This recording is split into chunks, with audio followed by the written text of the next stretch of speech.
Has debate jargon become too much of a chore? Does every round you enter leave you wanting to know more? Well, look no further because one clap is the key. It's time for Professor Graham and Kevin's ABCs. Hello, debaters, and welcome back to another episode of Professor Graham's ABCs of Debate. I'm Professor Graham here with my pal Kevin, and the word of the day is bye, spelled B-Y-E. So the word has a Y in it, so it counts as the letter Y. So let's jump into it. Bye, which again, sorry about the alphabet, you should have known this was coming, is a term that we use to describe when someone receives their pairings for the round and they have no opponents. This is caused by uneven numbers at tournaments that make it impossible to have everybody debate another team. So with that in mind, what does a bye actually mean? First and foremost, if I have any piece of advice about this topic that I want to sink in, it's that byes do not mean anything. If you get a bye in your first round, don't complain. You literally got a free dub. If you get a bye in the third or fourth round and you're worried that they're power matching and you're out of the tournament, you don't know that. They could be doing things like power protecting, especially when they're trying to prevent teams from the same school from going against each other, protecting brackets, maintaining side bias. You never know what is ranked higher in the tab room order, so just know that a bye is not indicative of your performance. Take your dub and move on. Well, if you do have a bye, you get to choose from Professor Graham's catalog of things to do when you have a bye. If you care deeply about winning the tournament, these go in descending order of usefulness. Option number 1, and my personal favorite, is to go scout one of your opponents. You can usually take an educated guess about who you're going to be debating in future rounds based on a litany of information that you've probably accumulated over your debate career. However, if you don't know that information or are just looking for a different option, you could always just watch who you think is one of the better teams at the tournament. This means that you're either scouting for future rounds or getting useful intel about what arguments you need to be prepping for. Or if you're picking up some things that the best debaters do to win rounds, that's awesome too. There's a couple of notes here though.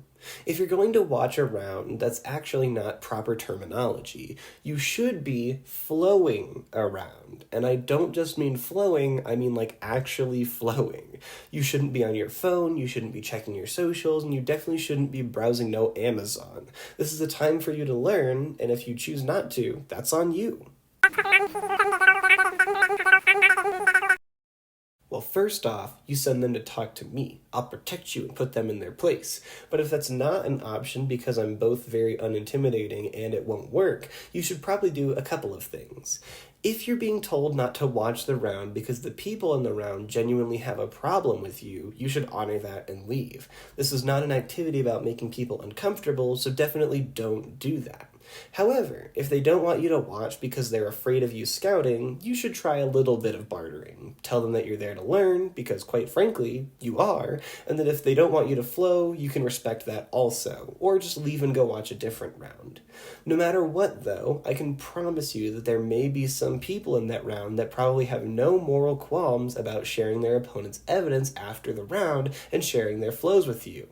Just some food for thought. The next option is fairly simple. Prep. If you have a good idea of who you're going to be debating in the next round, then by all means, spend the next hour and a half to 3 hours literally only thinking about their demise and how you're going to bring it around. This is an activity about research and preparation, so if you're literally given the golden opportunity, why not take it? The next option? Rest up. There are going to be times when you just straight up don't have the energy to go on, and that is okay.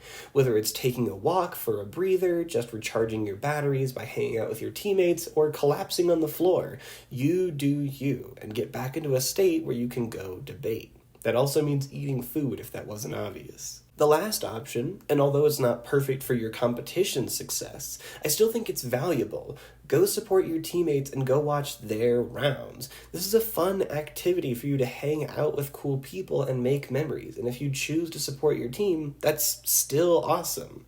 Let me be clear in saying I don't think there's a wrong answer here. Whether you're doing one of these things or maybe something else I didn't even mention, you're probably making use out of your bye. As long as you're not out there committing crimes, I don't really care what you do, but hopefully these tips let you think about other ways to be productive during tournament downtime and propel you towards success. Well, hopefully by now you know how tournament tabulation works. I mean, I already do, because, I'm the gamer.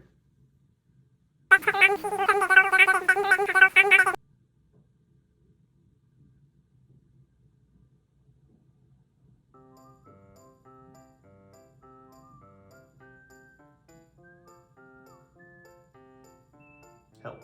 Hey, thanks again for watching today's episode of Professor Graham's ABCs of Debate. As always, I'm Professor Graham, and that's my pal Kevin.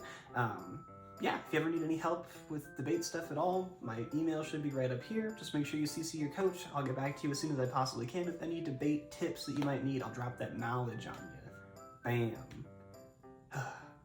Thanks for watching. It's been a pleasure. See y'all later.